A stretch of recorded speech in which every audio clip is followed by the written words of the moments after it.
So this isn't exactly the direction I want to go with my channel. I'll explain that later, but this is something that this is something I think needs to be addressed because it's getting out of hand to another degree. But yeah, white privilege versus the black experience in America. White privilege. Inherent advantages possessed by a white person on the basis of their race in a society characterized by racial inequality and injustice. That's the definition of white privilege from Google. So, based on that, like if you've been paying attention to anything, you can already tell immediately that white privilege exists. But, you know, other than how annoying people can be when they're bored and stuck in the house, COVID-19, the coronavirus, has brought to light the issue of white privilege in America, because it's happening as plain as day in front of us, but there's not really anything that we can do to stop it. Because as long as America exists, the people in power who are racist or scared of black people give power to people under them, and those people are also scared or racist, and when those people act out of character and do something that could be considered a hate crime or, you know, police brutality, anything in that sort of area, they get no punishment because they were invested with power by people who agree with them on certain grounds. I mean, I kind of went off track, but the message still stands about what I'm trying to say. This entire time we're supposed to be in quarantine, white privilege versus the black experience has truly shown itself to another degree. They can have a literal protest outside of a government building with weapons, and it's called a protest. But when black people do it unarmed, it's supposed to be a peaceful protest, it gets called a riot. There were even Facebook ads that tried to represent it as a inspiring event instead of a stupid one. Quote, "The people are rising up against these insane shutdowns. We're fighting for our elected officials to reopen America." But see, what they don't understand is that if you want America to reopen, you need to stay the fuck inside. You don't go protest by the hundreds with no mask on, no kind of protection, and crowd around each other. And guess what? They'll be the same ones who, when they get the virus, they're going to sit here and go on Facebook, go on Twitter and say, "Corona's real, guys. You need to stay inside, blah, blah, blah." The amount of entitlement and all that you have to ignore a nationwide stay home order just because you're bored of being in the house all day every day. And let's not forget, other than a few outside cases, that they're not going to get any repercussions for it, because the people who should be stopping them are just going to say that they should stop protesting, but they're not actually going to stop them. The fact that you can even do this is absurd, because that's white privilege. Because if black people did the same exact thing before they even got to the steps of the courthouse or the town hall, wherever they're gathering at to do their protest, they'd be stopped, maybe even shot, they'd be arrested, something to keep them from getting there. But the white people can go there and stay there for hours. Like, the cops arrest us and use unnecessary force, but when you do it, it's like the Pepsi commercial. They try to give you a Pepsi to calm the whole situation down, when that's not gonna work. You can go out to protest in front of an entire police force with open carry weapons, but when a black kid is doing kid things with a BB gun in the park, he gets shot at point blank range. Yeah, that makes a lot of sense.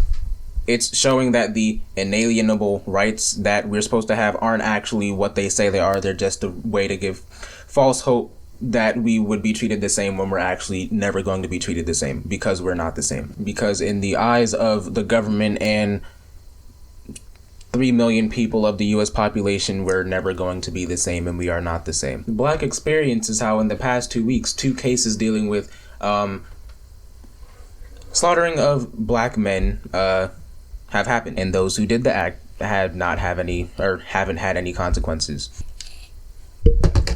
Just this week, Sean Reed was shot and killed by 13 gunshots by Indianapolis police. He was in a high-speed chase. When he got out the car, he went to run away, and he got shot in the back multiple times. And they say gunfire was, quote, exchanged, but, you know, exchange implies 2 sources of gunfire, but he was running away. How could he have shot you? I'm not saying it's not possible to shoot someone while they're running away, but the videos on Facebook Live that there was an exchange of gunfire, they never actually specified who shot first, which, you can kind of generalize that the cop shot first because one, Sean didn't shoot back, and two, if Sean did shoot, they would have definitely said something. But they don't want to seem like they're in the wrong, so why would they say something? And it goes to another level of disrespect when a detective shows up on the scene and says that it's going to be a closed casket, homie, when they see him dead on the fucking ground. But let's switch roles here. Or let's switch race here, and let's say that Sean Reed was a white man. The headline wouldn't be black man shot after high-speed chase. The headline would be heroic cop stops reckless driver after tasing him or tackling him in a foot chase. Because if they were white, they would have taken more care instead of just going straight from 0 to 10,000. Also, in the past 2 weeks, the two white men who shot Ahmaud Arbery were given no charges, which is another perfect example of white privilege, because if two black men slaughtered a white man for running in a neighborhood, then they'd most definitely be behind bars by now. And the two white men, their prosecutor actually tries to justify their actions. He tried to justify it with the citizen's arrest law, but it's called the citizen's arrest law, not the citizen shoot another citizen for running in his own neighborhood. And let's not forget that they tried to block his path not once but twice and then shot him at point blank range. And that's all based off of a generalization that he was robbing houses in his own neighborhood that he lives in.